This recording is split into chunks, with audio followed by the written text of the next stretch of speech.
имам Абу Ханифаның шәкірттері болған. Абу Юсуф, имам Мухаммад, Зуфар, Хасан ибн Зияд, рахимахумуллалар бардығы Абу Ханифаның жанында жүрген адамдар болған. Бұлардың бар мухаддистер болған. Фақих та болған, муштахид та болған.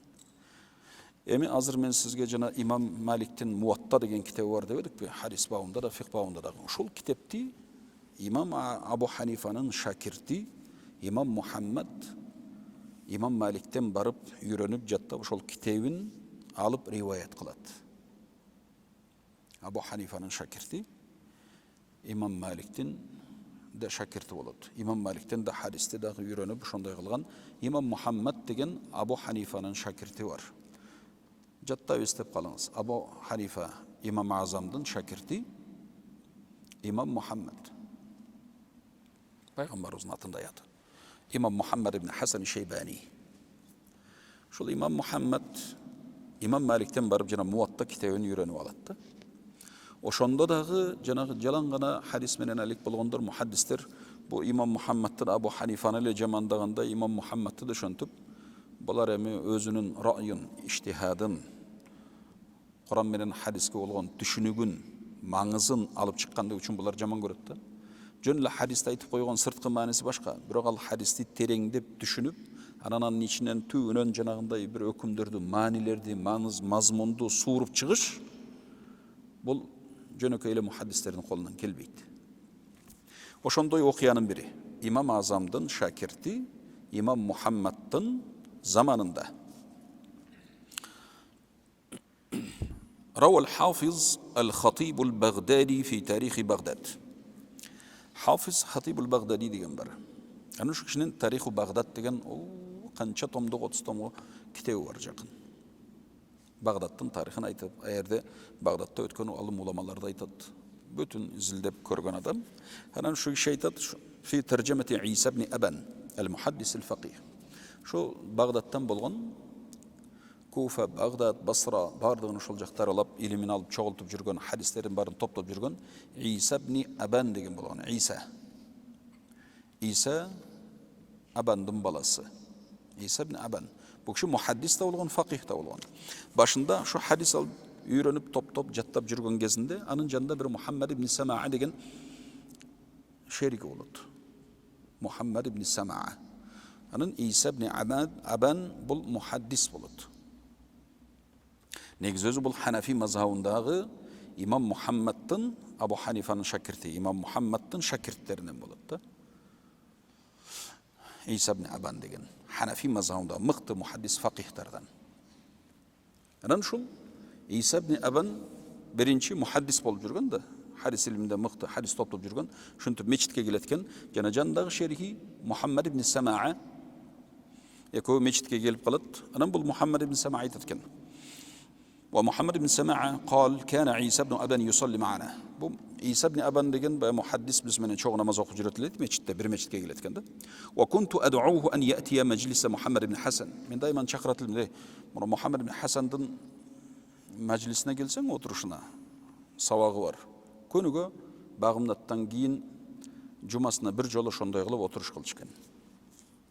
Savak kılıp hadis bardık bapta aytıp düşündürüp beret. Ananan men dayma çakırıp keletilim deydi, kelç savaka gelsen Muhammed ibn Hasan savagına deydi eken. Bunu Muhammed ibn Samaa degen aytıp atat, İsa ibn Aban aytıp atat da muhaddiske. Desenan feyekul bu İsa ibn Aban aytıp eken. Feyekulu haulâi qawmun yukhalifûnel hadis. İsa ibn Aban aytıp atat, koyalarında deyip atat. İmam Azam'ın şakirti İmam Muhammed aytıp atat. Bul muştahid muhaddis adam. Alarında koyucu hadiske karşı jüröt deydi eken. وكان عيسى حسن الحفظ للحديث. بول عيسى ابن أبان деген өзү мыкты хадисти көп жатка билген алым болгон да, мухаддис болгон. فصلى معنا يوما الصبح. Bir күнү дагы биз менен багымдатты чогуу калды дейт. Бул عيسى ابن أبان деген Muhammed ibn Samаа айтат да. وكان يوم مجلس محمد. Ошол күн 4-чү күн болгон экен, имам Мухаммадтын баягы мажлиси боло турган, сабак өтө турган күн экен багымдатта. فلم أفارقه حتى جلس في المجلس. Men anın jandan ajırap ketpey jarmaşıp aldım deyt. Jur, şu Muhammed ibn Hasan savana bir katışıp koydu. Anın baya muhaddis keldi deyt, İmam Muhammad'dan, Abu Hanifa'nın şakirtin savana.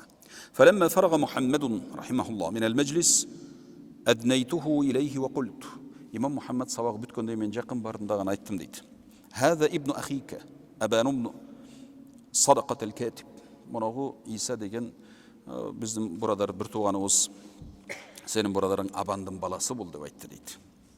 Ve ma'ahu zekâun ve ma'rifetun bil hadis. Anan bul zihni kuştu, zirek, hadiste mıhtı biletti ayttım deydi İmam Muhammed kaç. Fasalle ma'ana ve ana ad'uhu ileyke feya'ba ve yekul. Men daima sağa çakırıp geleyindeyim. Biroq çakırsam bile bul aytıt. İnna nukhaliful hadis. Sizler hadiske karşı jürüyorsunlar. Hadiske mal gılbaysınlar dev aytat deydi. فأقبل عليه محمد رحمه الله وقال له إمام محمد بإيسان تكتي وأيتديت يا بني أولم ما الذي رأيتنا نخالفه من الحديث biz hadisке жүргөнүбүздү каяктан көрдүң эмнени айтып атасың кайсы hadisке каршы чыктык биз дейт да لا تشهد علينا حتى تسمع منا сен биздин өзүбүздөн укмайынча бизге антип зыян көөлүккө өтпө жөн эле жалган көөлүк бербе бизге сен биринчи өзүбүз менен сүйлөш бизден уганан айт да бизге келбесең сөзүбүздү укпасаң кандай сен бизди хадиске каршы келет деп айтасың дептир فسأله يومئذ عن 25 بابا من الحديث ошол күнү анан Иса ибн Абан имам Мухаммадтын жанында отуруп Абу Ханифанын шакиртинен жанында отуруп 25 бап 25 түр хадис илиминен суроолорду сурады дейт имам Мухаммадтан فجعل محمد بن الحسن رحمه الله يجيبه عنها فيغسر الله دون بردغنا جواب بردنيت إمام محمد ويخبره بما فيها من المنسوخ الحديثين رسندا قيسنا سن منسوخ كان ديغن بيت قوار بير بول بولت بول بول بويت ويأتي بالشواهد والدلائل أنا داغ بيت دليل در منن بردنا بكيلو أيت برديت بير مجلسте отырат карасаң сертемен багамдыктан сурат анан ушунда баягы адамдын ким экенин уккандан кийин жана Иса ибн Абан فالتفت إلي عندما خرجنا أنا بز مجلس شغب كتكنن جينجنا عيسى بن أبان مين غرويتت محمد بن سمع عيتوتت فقال كان بيني وبين النور ستر فارتفع عني ما ظننت أن في ملك الله مثل هذا الرجل يظهره للناس ولزم محمد بن الحسن لزوما شديدا حتى تفقه به عيسى بن أبان صدق جنا محمد سمع عيتوتت менен нурдун ортосунда бир парда болуп жүргөн турбайбы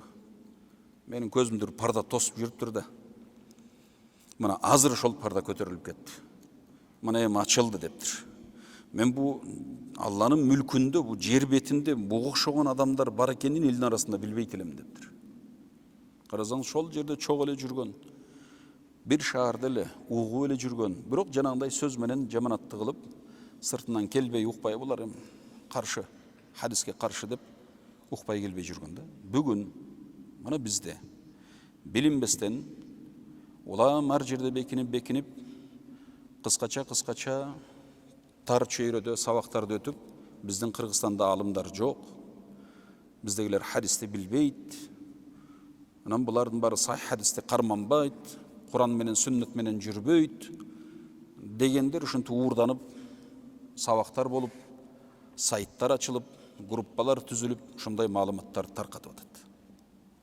ушул көрүнүштө элестетсеңиз бул азыр имам Мухаммад жана биз айттык го пайгамбарыбыздын хижри жылы эсеп менен быйыл 1442 болсо пайгамбар ошонун 11-inde өтүп атса имам Маликти айттык 93-жылы төрөлгөн 179 өткөн бул имам Мухаммадчы Абу Ханифанын шакирти бул киши 131-жылы төрөлгөн 131